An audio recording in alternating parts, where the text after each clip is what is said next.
Et quand la sœur a dit ça, il est humblement, avec joie.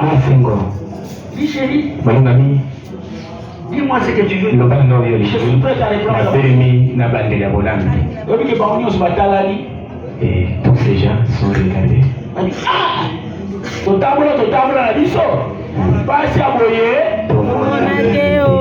Le même jour, il a amené ses hommes à Christ.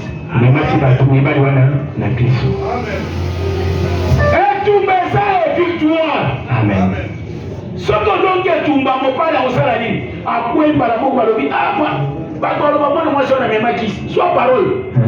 Je vous dis la vérité, soit au cas parole. Balobano moi moi zona me makisi. Ezaki cité, ezaki liloba.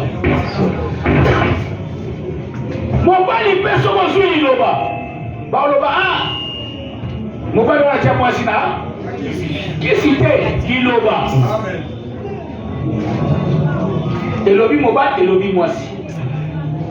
Mais ce que ça m'a fait, mwasi akotika la bonima yango te. Akoluka lolenge li kozokisa mo mobali dit. Mais souvent, qu'est-ce qui arrive? Oh, je ne veux pas aller dans les mais sachez que le démon est là. Le combat est là. Il y a l'obscénité, la vulgarité.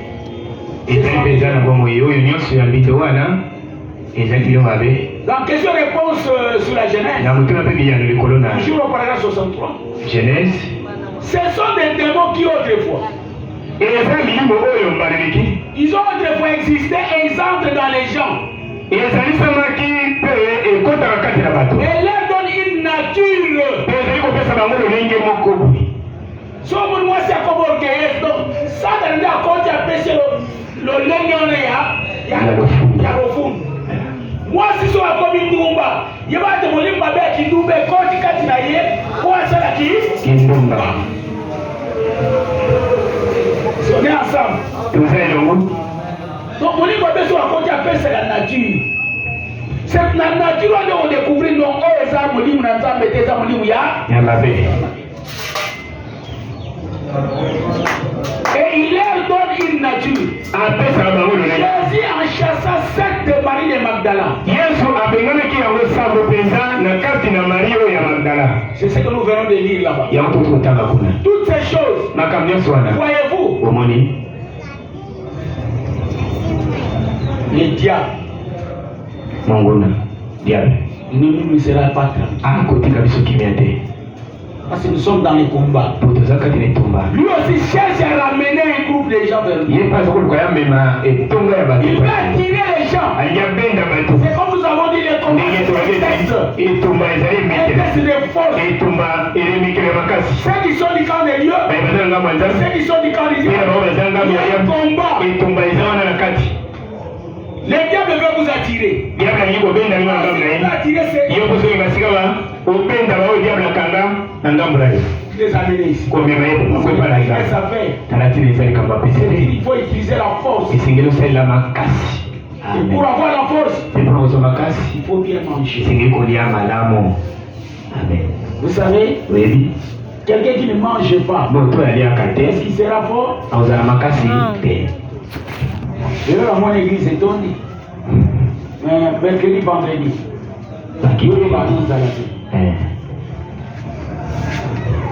C'est bien. Mais sachez que les cas, ils ont combat. Le vrai combat arrive. Parce qu'on est équimélisme, ça, on est en action. C'est ça le vrai combat. Parce qu'on a un vrai chrétien. Voilà. Bien que vraiment ma vie, tant que vous avez épousé, ça peut prendre un temps. Et vous avez un temps, oui. Votre monde a mon dernier qui est utilisé par le télévision. Vraiment, le Dieu, on viendra permettre nos portes. Il y a des gens qui commenceront à nous citer. Et les gens, il y a un message. Même ton père là, il voulait sa rébellion.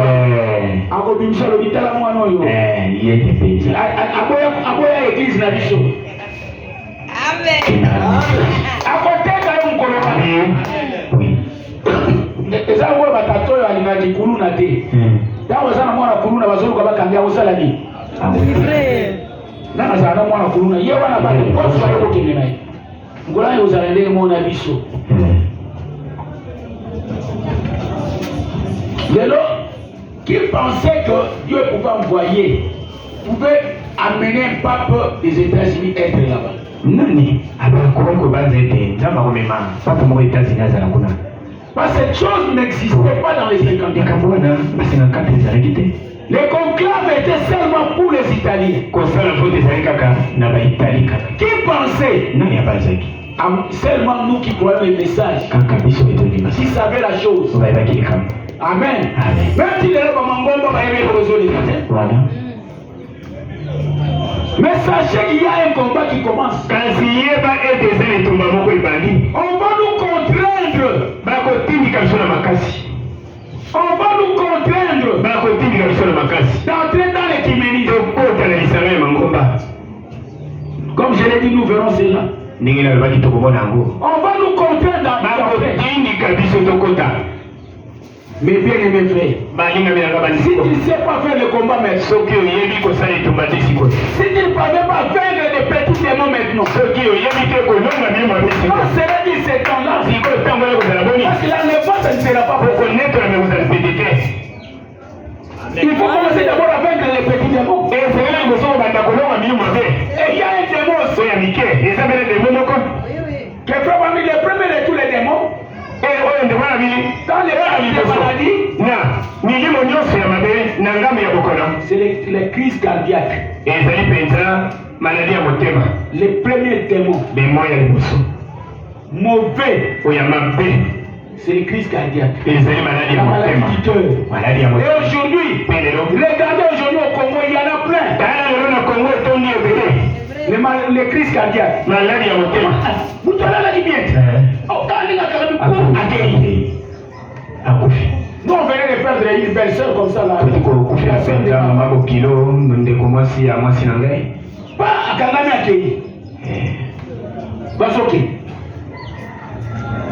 maladie numéro 1 en ma vie.